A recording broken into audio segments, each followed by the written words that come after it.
घरी येता का माझे? हा चल चला.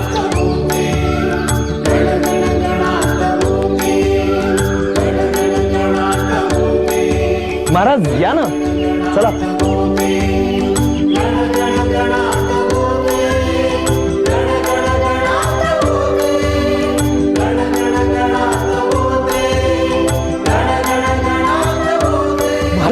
महाराज तुम्ही बसा ना इथे. तुम्ही आले ना आमचे बापू लय खुश होतील.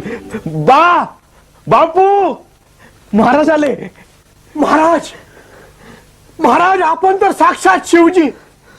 आज प्रदोष आहे आणि प्रदोष काळमध्ये शिवजीची पूजा केली ना तर भाग्य दारामध्ये येतं असं स्कंद पुराणामध्ये लिहिलेलं आहे.